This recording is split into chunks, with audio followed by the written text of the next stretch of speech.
नमस्कार साथियों। एनआईओएस गुरु चैनल में आप सभी का स्वागत है। आज हम अंतर्राष्ट्रीय परिदृश्य पर घटित तृतीय विश्व युद्ध की आहट पर महत्वपूर्ण बिंदुओं से आपको अवगत कराएंगे और साथ ही बताएंगे कि आखिर क्यों रूस यूक्रेन पर हमला करने के लिए मजबूर हुआ। यह उसका है तानाशाह रवैया है जिससे वह समूचे विश्व को डरा धमका रहा है। रूस के यूक्रेन पर आक्रमण से पहले हमें विश्व मानचित्र पर दोनों देशों की भौगोलिक स्थिति को समझना होगा, साथ ही इसके इतिहास को भी समझना होगा। जैसा कि हम विश्व मानचित्र को देख रहे हैं, यहाँ काले सर्कल में यूक्रेन एक छोटा सा देश है। रूस को तो हम सभी जानते ही हैं, क्षेत्रफल की दृष्टि से विश्व का सबसे बड़ा देश है। कनाडा, अमेरिका, चीन जैसे बड़े देशों का क्षेत्रफल भी रूस की तुलना में लगभग आधा है। तो दोस्तों, एक तरफ यूक्रेन जैसा छोटा देश है और दूसरी ओर रूस जैसा विशालकाय देश। एक हाथी है तो दूसरा मेमना। अगर हम यूरोप के नक्शे पर नजर डालें तो यूक्रेन पूर्व में रूस, उत्तर में बेलारूस जो कि रूस का ही सहयोगी है, पश्चिम में पोलैंड, स्लोवानिया, हंगरी, रोमानिया तथा दक्षिण में ब्लैक सी से घिरा हुआ है। अब प्रश्न यह आता है कि आखिर रूस यूक्रेन पर आक्रमण क्यों करना चाहता है, क्यों उसे बर्बाद करना चाहता है। तो सबसे पहले हमें रूस के अतीत के पन्नों को पलटना होगा। यह कि रूस के पूर्व राष्ट्रपति मिखाइल गोर्बाचोव जी, जिन्होंने 11 मार्च 1985 को सोवियत संघ का नेतृत्व ग्रहण किया और इसी के साथ सोवियत साम्यवादी इतिहास का नया अध्याय भी शुरू हुआ। गोर्बाचोव ने रूस की आर्थिक दशा में सुधार हेतु तथा साम्यवाद को मजबूत करने के इरादे से विशिष्ट नीतियां बनाई, जिसके परिणाम स्वरूप दूसरी सोवियत क्रांति का आगमन हुआ और 26 दिसंबर 1991 को सोवियत संघ का विघटन हो गया और सोवियत संघ के 15 गणराज्य सोवियत संघ से अलग हो गए। यहां आप देख रहे हैं, यह सोवियत संघ के वो 15 गणराज्य हैं जो कि उस समय रूस से अलग हुए थे। यहाँ पे एक नंबर पे आप देख रहे हैं, ये रूस का पार्ट है। इसके अलावा दूसरे नंबर पर जो है यह यूक्रेन है, यह रूस का ही पहले पार्ट हुआ करता था। इसके अलावा Belarus, Uzbekistan, Kazakhstan, Georgia, Azerbaijan, Lithuania, Moldova, Latvia, Kyrgyzstan, Tajikistan, Armenia और तुर्कमेनिया और एस्टोनिया, यह वो 15 अन्य गणराज्य हैं जो कि रूस से 1991 में अलग हुए। यह जानने का प्रयास करते हैं कि आखिर यूक्रेन ने ऐसा क्या किया जिसकी वजह से रूस को इतना गुस्सा आया और उसे रूस को यूक्रेन पर आक्रमण करना पड़ा। दरअसल सोवियत संघ के विघटन के बाद रूस और यूक्रेन के संबंध काफी मधुर थे। आप यहाँ देख रहे हैं, यूक्रेन के ये पूर्व राष्ट्रपति विक्टर यानुकोविच जी हैं जो कि जिन्होंने 2010 से लेकर 2014 के बीच में वहाँ पर शासन किया, और यह रूस के राष्ट्रपति व्लादिमीर पुतिन जी हैं। तो इस शासन में 2010 से 2014 के बीच में काफी अच्छा तालमेल था रूस और यूक्रेन का।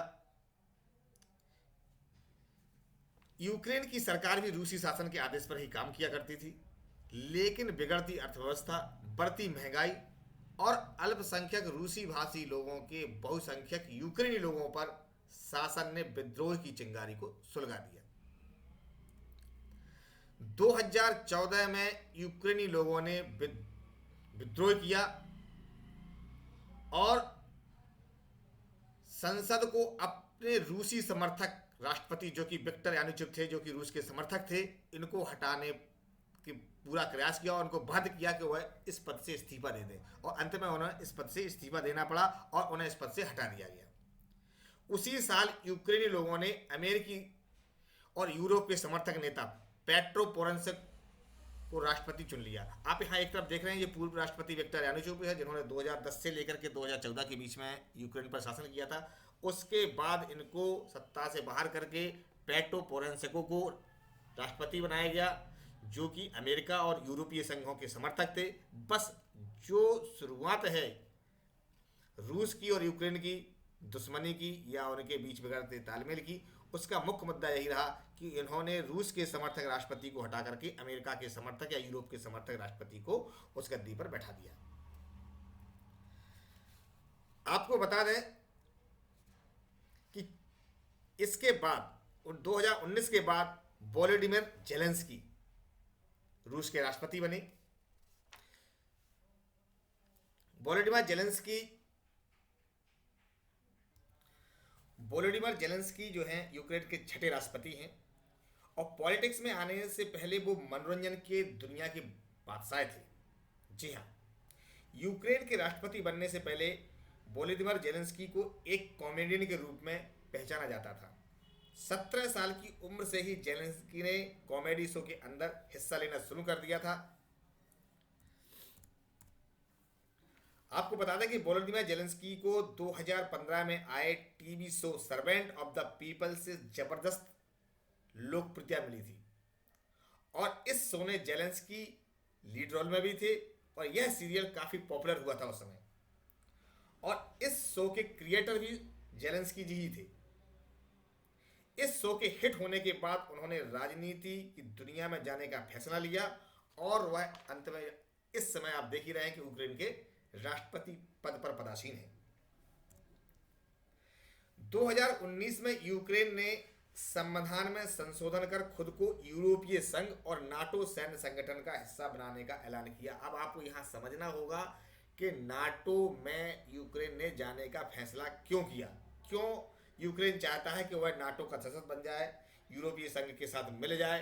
आप जानते हैं कि इस समय नाटो जो है, नॉर्थ अटलांटिक ट्रीटी ऑर्गेनाइजेशन, यह यूरोपीय और 2 अमेरिकन देशों का एक सरकारी सैन्य गठबंधन है।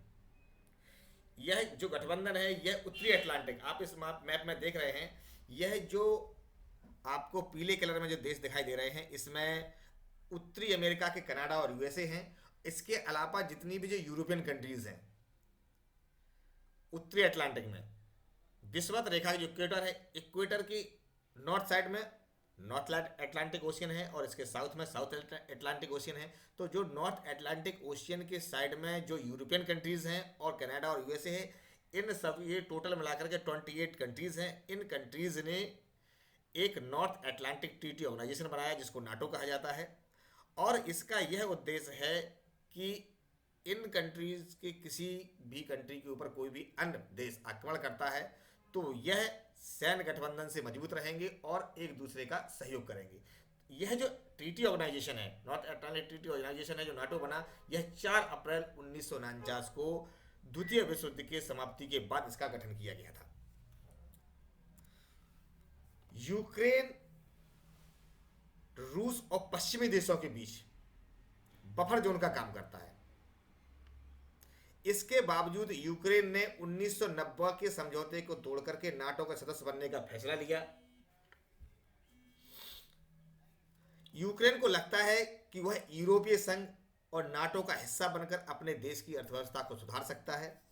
वहीं रूस को भी डर है कि अगर यूक्रेन नाटो का सदस्य बन गया तो दुश्मन देशों की पहुंच उसकी सीमा तक हो जाएगी।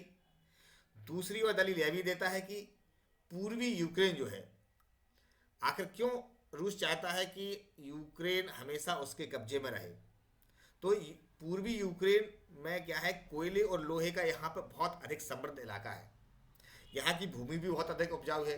तो पुतिन चाहते हैं कि यूक्रेन की जो खदानें हैं वह उसके कब्जे में बनी रहे, कहीं ना कहीं वो उसका शोषण करता रहे। यही कारण है कि यूक्रेन और अमेरिका समेत यूरोप के एक होने के बावजूद भी पुतिन पीछे हटने को तैयार नहीं है। विश्व के अन्य देश कितना भी रूस को समझाने की कोशिश कर रहे हैं, लेकिन रूस इसी मुद्दे पर कि कहीं यूक्रेन नाटो का सदस्य ना बन जाए, कहीं हमारे हाथ से ना चला जाए, कहीं यहाँ पर जो हमारा हस्तक्षेप है वो खत्म ना हो जाए, इसलिए उसने क्या किया कि इस पर अपना कब्जा जमा रखने के लिए वो हर तरीके से उस पर हमला करके या उसको अपने में मिला करके या उसको डरा धमका करके किसी भी तरह से वो अपने में मिलाना चाहता है।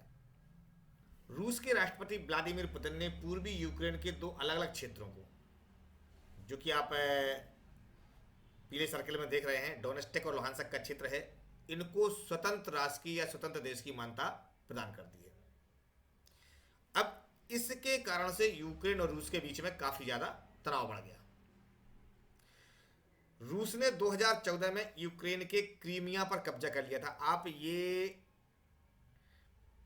नीले सर्कल में जो क्रीमिया देख रहे हैं, यह पहले यूक्रेन का हिस्सा हुआ करता था। इसको वर्तमान में रूस ने इस पर कब्जा किया हुआ है 2014 में, और 2014 से ही यह रूस के कब्जे वाला क्षेत्र है। यूक्रेन के दो इलाकों डोनेस्टक और लुहांस्क को स्वघोषित पीपुल्स रिपब्लिक की मान्यता देने पर अमेरिका और अन्य जो यूरोपीय देश हैं वह काफ़ी तीखी प्रतिक्रिया प्रकट कर चुके हैं। उसके बावजूद भी रूस के ऊपर इसका कोई असर नहीं है। डोनेस्टक और लुहांस्क जो क्षेत्र है ये पूर्वी यूक्रेन का हिस्सा है, और इन इलाकों को सम्मिलित रूप से ही डोनबास क्षेत्र के नाम से जाना जाता है। आप ये देख रहे हैं, हिस्सा पूरा डोनबास का क्षेत्र है। इस इलाके में रूस के समर्थन वाले अलगाववादियों का कब्जा है। ये इलाके 2014 से ही यूक्रेनी सरकार के नियंत्रण से बाहर है और खुद को स्वतंत्र पीपुल रिपब्लिक घोषित किया हुआ है। हालांकि इन इलाकों को रूस और बेलारूस ने ही मान्यता दी है। यूक्रेन का आरोप है कि डोनबास क्षेत्र में जारी संघर्ष में अब तक लगभग 15,000 लोगों की मौत हो चुकी है, जबकि रूस खुद को इस संघर्ष का एक पक्ष बताए जाने से इनकार करता है। उसका मानना है, रूस मानता है कि इस इलाके के लोगों को कई तरह से यूक्रेन के द्वारा सताया जा रहा है। हालांकि रूस इस इलाके के लोगों की कई तरह से सहायता भी करता है। इसमें गुप्त सैन्य सहायता भी है, वित्तीय मदद है, कोरोना वैक्सीन की अभी आपूर्ति भी रूस ने यहाँ के क्षेत्र के लोगों को की थी। इसके अलावा 8,000 नहीं, लगभग 8 लाख लोगों को रूसी पासपोर्ट तक इस क्षेत्र के लोगों को रूस ने जारी किया है। इसके बावजूद रूस इन लोगों की सहायता से हमेशा से इनकार करता रहा है। डोनबास क्षेत्र में रूसी भाषी नागरिकों की संख्या सबसे ज़्यादा है। ये लोग खुद को रूस के ज़्यादा नज़दीक मानते हैं। वहीं यूक्रेनी सरकार इन्हें अलगाववादियों के रूप में देखती है, और रूस का आरोप है कि यूक्रेनी सरकार इन इलाकों में बड़े पैमाने पर हिंसा कर रही है।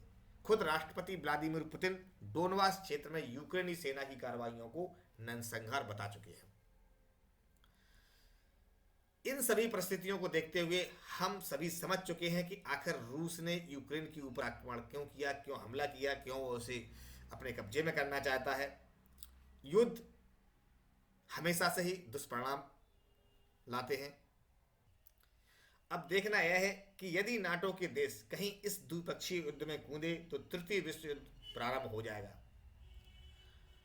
दोस्तों, आपको यह जानकारी कैसी लगी? आप हमारे YouTube चैनल एनालिस्ट गुरु से जुड़े रहें। इसे लाइक, शेयर और सब्सक्राइब करना ना भूलें।